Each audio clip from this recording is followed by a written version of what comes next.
Okay, magandang araw sa inyo. Ngayon, pag-uusapan natin ang isang 2,500-year-old na plano para sa leadership. Pero teka, hindi ito galing sa isang pastor o sa isang simbahan. Galing to, sa totoo lang, sa corner office ng isang top executive na nagtatrabaho sa gitna ng isang global superpower. So simulan natin sa pinaka-core idea nitong chapter na to. Ito yung tanong, paano kung yung career mo, yung trabaho mo sa corporate world ay hindi lang pala para kumita ng pera? Paano kung yan mismo ang sagradong misyon mo? At yung sagot sa tanong na yan, makikita natin sa buhay ni Nehemia. Alam nyo, sinagot niya yan hindi sa loob ng simbahan ha. Sinagot niya yan mula mismo sa sentro ng kapangyarihan ng Persya. Kumbaga, nasa Malacanang siya ng panahon nila. So, linawin natin, si Nehemia, hindi siya pare, hindi rin siya propeta. Ang trabaho niya, cupbearer ng hari ng Persya. Parang chief of staff o cabinet secretary na sobrang pinagkakatiwala ng presidente ngayon. Imagine that, isang ehekutibo na nasa isang secular na gobyerno. Dito pa lang, wow, may aral na agad para sa atin, di ba? Okay, balik tayo sa timeline. It's late autumn, 445 BC. At dito, makikita natin yung napakalaking contrast, yung agwat sa pagitan ng super komportableng palasyo kung nasaan si Nehemia at yung wasak na wasak niyang bayan. So nandoon siya sa citadel ng Susa, sa gitna ng luho at kapangyarihan, nang bigla siyang makatanggap ng balita galing sa kapatid niyang si Hanani. At eto na, yung balitang to, ito yung yayanig sa buong mundo niya. Dito magsisimula ang lahat. Dito talaga natin mararamdaman yung bigat. Sa isang side, yung Susa, a life of luxury, influence, security, ang sarap ng buhay niya, di ba? Pero sa kabilang side, yung Jerusalem, total crisis. Wasak yung pader, sunog yung mga gate, kahihiyan. Pero ang ahas dito, hindi niya hinayaan ng sarili niyang comfort ay maging dahilan para maging manhid siya sa problema ng iba. Lesson yun. At isipin nyo to, yung distansya, halos 1,000 milya, 1,000 miles? Malayo yun! Pero yung physical na layo na yan, simbolo lang yan ng mas malalim pang agwat sa puso at kaluluwa na kailangan niyang harapin. So from Susa, sa Iran ngayon, which was the king's winter fortress, all the way to Jerusalem, halos 1,000 miles. Ang laking hamon nito.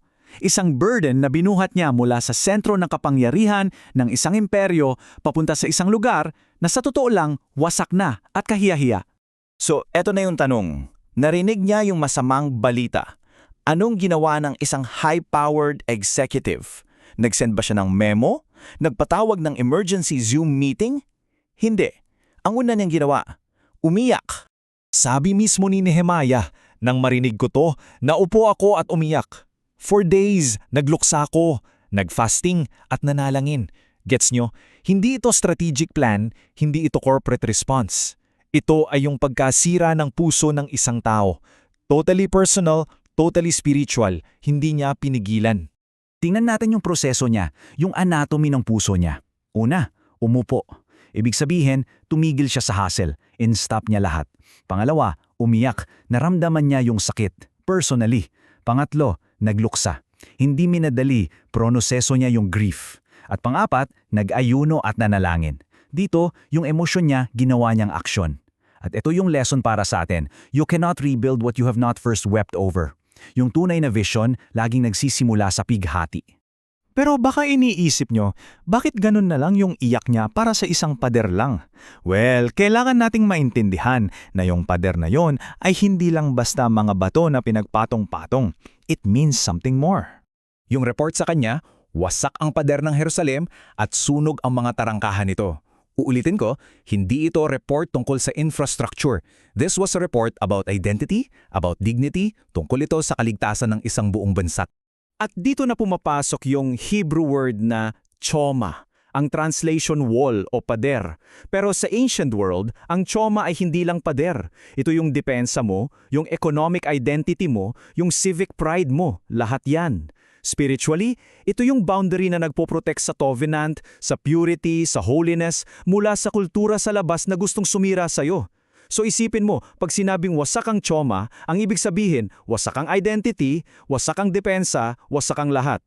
Okay, so yung bigat na naramdaman niya dahil sa sirang choma, Hindi yan natapos sa pag-iyak lang. Naging fuel yan.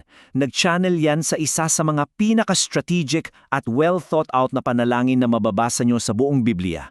Tingnan nyo yung architecture ng prayer niya. Hindi to basta-basta, Lord, help! May structure to. Una, inacknowledge niya kung sino yung Diyos, na siya ay covenant-keeping God. Pangalawa, nag-practice siya ng identificational repentance. Sabi niya, ako at ang pamilya ko, nagkasala kami. Inako niya. Pangatlo, matalino to, ni-remind niya ang Diyos sa mga specific promises niya kay Moses. Parang sinasabi niya, Lord, ito yung sinabi mo, di ba? At pang-apat, humingi siya ng isang super strategic na resulta. At ito yung pinaka-peri-request niya. Bigyan mo po ako ng tagumpay. Bigyan mo ako ng pabor sa harap ng taong ito. Sino yung taong ito? Yung hari, yung boss niya. Dito nakasalalay ang lahat. Hindi siya humingi ng himala na biglang tumayo yung pader. Humingi siya ng pabor mula sa isang paganong hari para magawa niya ang isang banal na misyon. He prayed for secular favor. At yung strategy na yan, yung paggamit ng secular favor para sa isang divine purpose, dito na tayo papasok. Ito na yung application para sa atin, para sa mga professionals ngayon, para sa tawag natin sa marketplace. Simple lang, ginamit ni Nehemiah yung posisyon niya, yung impluensya niya, yung access niya para sa isang banal na layunin. At ipinapakita niya sa atin na yung trabaho mo, yung network mo, yung connections mo, yung access na meron ka. Hindi yan aksidente. Lahat niyan pwedeng maging isang powerful launchpad para sa kingdom work. Kaya iiwan ko sa inyo ang tanong na to. Yung susa mo, yung lugar kung saan ka successful, kung saan ka komportable, yan ba ay isang fortress para lang sa sarili mong comfort? O yan ba ang magiging launchpad mo para sa muling pagtatayo ng mga bagay na wasak sa paligid mo? Isipin nyo yan.